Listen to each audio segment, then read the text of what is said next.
Part 1 Sindhu నాగరికత గురించి తెలుసుకున్నాం. ఇది పార్ట్ 2 వీడియో ఫ్రెండ్స్. నెక్స్ట్ వచ్చేసి 1950 సంవత్సరంలో మార్టిమం వీలర్ అనేటువంటి వ్యక్తి గ్రేట్ గ్యానరీ ధాన్యాగారాన్ని గుర్తించాడు. కానీ అది అంత ప్రాచుర్యం కాలేదు. తర్వాత మార్క్ క్నియర్ ఇతను చాలా గ్రేట్ అనమాట. ఇతను బాగా కనిపెట్టాడు, మొత్తం కనిపెట్టాడు గ్యానరీ అంటే ఈ యొక్క గ్యానరీ అంటే ధాన్యాగారం కనిపెట్టాడు. మొహంజదారో వచ్చేసి పరిపాలనా నగరంగా ఉండింది హరప్పకు. తర్వాత 700 బావులు ఉన్నాయి ఇక్కడ. ఆ బావిలలో ఒక బావి వచ్చేసి కనీసం 3 ఇళ్లకు నీటిని సరఫరా చేసేటువంటిది. అంటే ఊట ద్వారా కానీ లేదా వర్షధార పరంగా కానీ. తర్వాత జార్జ్ ఫోసల్ అనేటువంటి వ్యక్తి ఎందుకు ఈ యొక్క సింధు నాగరికత పతనమైంది అంటే అక్కడి ప్రజలు భూమిని ఎక్కువగా అదుపు లేకుండా ఉపయోగించుకున్నారు. అంటే మనం ఇప్పుడు రియల్ ఎస్టేట్ అని భూమిని వాడుతున్నాం కదా, అలా అప్పట్లోనే వాళ్ళు వాడారు. అదేవిధంగా పంటలు తక్కువ పండించేటువంటి వారు. దీనివల్ల అది నాశనం అయిపోయింది కరువు వచ్చి. తర్వాత వీళ్ళు ఎక్కువ ఉపయోగించినటువంటి ఆర్నమెంట్ ఏదంటే జాస్పర్ అంటే ఇది ఒక మినరల్ క్రిస్టల్ లాగా ఉంటుంది. దీంతో జెమ్ స్టోన్స్ ఆర్నమెంట్స్ తయారు చేశారు. ఇది గోల్డ్ కంటే ఎక్కువగా వాళ్ళకు ముఖ్యమైనది అనమాట, ఎక్కువ ప్రీసియస్ ఇది. ఓకే, ఇలా ఉంటుంది అప్పట్లో. నెక్స్ట్ వచ్చేసి ఇండస్ సివిలైజేషన్ వచ్చేసి మనకు కొన్ని నైల్ అంటే అనిసెంట్ ఈజిప్ట్లో నైల్ ఉంది కదా, తర్వాత యూప్రటీస్ అండ్ టైగ్రిస్ అనేటువంటివి మెసోపొటేమియాలో ఉన్నాయి. యాంగ్జో అండ్ ఎల్లో రివర్ చైనాలో ఉన్నాయి. వాటితో కూడా వీటికి కొద్దిగా అనుసంధానం అనేటువంటిది ఉంది. ఇండియన్ సివిలైజేషన్లో ఎక్కువ జనాభా మరియు అగ్రికల్చర్ జరిగినటువంటి ప్రాంతం ఎక్కడంటే బెల్చిస్తాన్, అంటే ఇప్పుడు పాకిస్తాన్లో ఉంది. ఇది 6500 సంవత్సరాల క్రీస్తుపూర్వంలో జరిగింది. తర్వాత ఇండియాలో ఉత్తరప్రదేశ్, పంజాబ్ మరియు గుజరాత్లలో ఎక్కువగా ఇలా జరిగింది. అంటే అగ్రికల్చరు పాపులేషన్ అంటే వాళ్ళు ఈ యొక్క సెక్సువల్గా పిల్లలు కనడం అక్కడ ఎక్కువ అయిందనమాట, తెలుసుకున్నారు. అంటే మన ఇండియాలో ఎక్కువ ఈ యొక్క సింధు నాగరికత నార్త్ ఇండియాలోనే ఎక్కువ ఉంది, ఉత్తర భారతదేశంలోనే. దక్షిణ భారతదేశంలో ఎక్కడ ఉందంటే దయామాబాద్ అంటే మహారాష్ట్రలో ఉంది, అందులో ఉందన్నమాట. నెక్స్ట్ అలెగ్జాండర్ కమింగ్ హోమ్ అనేటువంటి వ్యక్తి first director general of archaeology survey of India ఏఎస్ఐకి. ఇతను ఏం చేశాడంటే హరప్పన్ స్టాంప్ సీల్ను 1875లో ఇంట్రడ్యూస్ చేశాడు. అంటే ఆ సింబల్తో సీల్ అనమాట. తర్వాత జాన్ మార్షల్ వచ్చేసి ఫస్ట్ హరప్ప నగరాన్ని ఫోటో తీశాడు 1906 సంవత్సరంలో. 1829లో చార్లెస్ మస్సన్ అనేటువంటి వాడు, ఇతను ఒక ఈస్ట్ ఇండియా కంపెనీకి చెందినటువంటి వ్యక్తి. ఫస్ట్ చెప్పాలంటే ఇతనే కనుక్కున్నాడు, కానీ తర్వాత వీళ్ళంతా కనుక్కున్నాడు. కానీ ఇతను అంతగా పట్టించుకోలేదన్నమాట దాని గురించి. సో ఇతను ఏం చేశాడంటే 160 కిలోమీటర్లు రైల్వే ట్రాక్ను ఈ యొక్క ముల్తాన్ అండ్ లాహోర్ మధ్య 1850 సంవత్సరంలోనే ఈ హరప్పన్ నగరానికి చెందినటువంటి బ్రిక్స్తో నిర్మించాడనమాట. అంటే అక్కడ ఉన్నటువంటి బ్రిక్స్ తీసుకొచ్చి కొన్ని ఇక్కడ నిర్మించాడు. తర్వాత లార్డ్ కర్జన్ ఏం చేశాడంటే యాన్సియంట్ మోనుమెంట్స్ ప్రిజర్వేషన్ యాక్ట్ 1904ను ఇంట్రడ్యూస్ చేశాడు ఇండియాలో. అంటే ఎవరు పురాతన కట్టడాలకు ఆటంకం కలిగించకూడదు. తర్వాత నెక్స్ట్ వచ్చేసి ప్రీ హరప్పియన్ పేస్ అంటే ఈ దశ ఎప్పుడు 7000 నుంచి 5500 క్రీస్తు పూర్వంలో జరిగింది. ఎక్కువ ఎక్కడంటే మెర్గ్రాహ్ అనేటువంటిది ఒక హెరిటేజ్ సైట్ అనమాట. అది దీనికి సంబంధించి కల్చర్కి సంబంధించి సివిలైజేషన్ సైట్. ఈ మెర్గ్రాహ్ వచ్చేసి ఆర్కియాలజికల్ సైట్ అంటాం దీన్ని. బెలుచిస్తాన్లో ఉంది. ఇక్కడే ఎక్కువ ఫుడ్ ప్రొడ్యూసింగ్ అనేటువంటిది జరిగింది.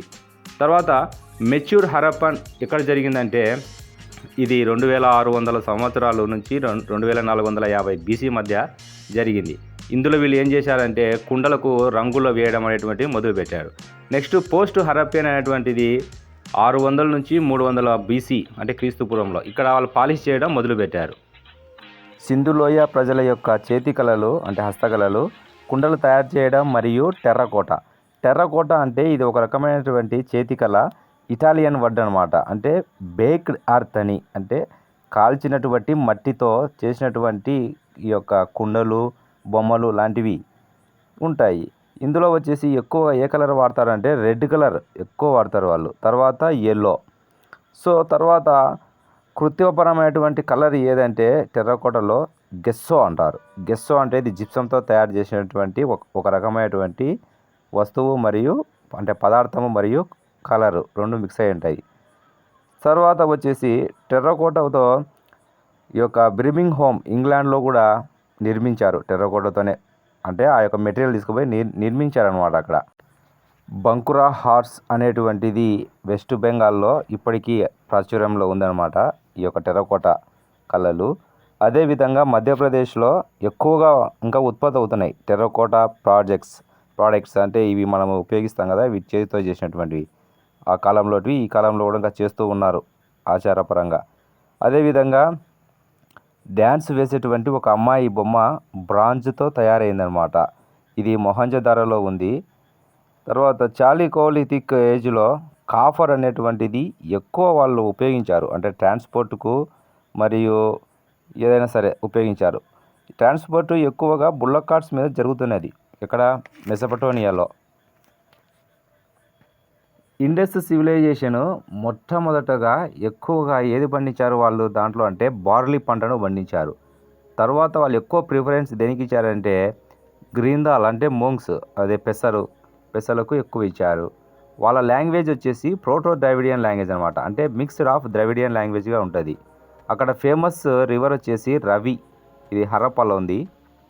తర్వాత వాళ్ళు అప్పట్లోనే కంప్యూటర్ ఎయిడెడ్తో ఇల్లు కట్టడాలు అనేటువంటివి తయారు చేశారు. అవి కంప్యూటర్ ఎయిడెడ్ అనమాట ఇప్పుడు మనం పోల్చుకుంటే.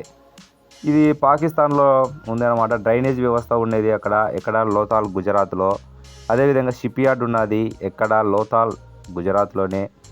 అదేవిధంగా బటన్స్ తయారు చేశారు వాళ్ళు దేంతో అంటే సీషెల్ అంటే సముద్రంలో అది నీటిలో నుంచి వచ్చాయి కదా, ఆ యొక్క కర్పరాలు ఇక్కడ ఉంటాయో వాటితో చేశారనమాట. తర్వాత వచ్చేసి టచ్డ్ స్టోన్ అంటే ఆకురాయి, సోప్ నట్స్ అంటే కుంకుడుకాయలు, ఇవన్నిటిని వాళ్ళు బనర్వాలి అంటే హర్యానా రాష్ట్రంలో ఉంది అక్కడ కనుక్కున్నారనమాట. సైన్ బోర్డ్స్ తయారు చేశారు జిప్సంతో. సైన్ బోర్డ్స్ ఉంటాయి కదా, అవి జిప్సంతో తయారు చేశారు. ఒక స్టేడియం ఉంది, దాన్ని జునాకురాన్ స్టేడియం అంటాము. అది జునాకురాన్లో ఉంది. మరియు ధోలవీరాలో ఇవి ఫేమస్ స్టేడియంస్. వీళ్ళు వచ్చేసి పోర్సిలిన్ వాడారనమాట. పోర్సిలిన్ అంటే హీటెడ్ మెటీరియల్, అది గాజులు, చేతికి గాజులు ఉంటాయి, అవి తయారు చేయడానికి ఉపయోగపడతారు. 7 స్టోన్స్ ప్లేయింగ్ గేమ్ అనేటువంటిది ఎక్కువ వాడేటువంటి లాడర్స్ అంటాం కదా మనం, ఆ విధంగా. ఇంగ్లీష్ బాండ్ పద్ధతిని ఎక్కువ ఉపయోగించారు. ఇదేంటంటే ఇటుకలతో బిల్డింగ్ కట్టడం.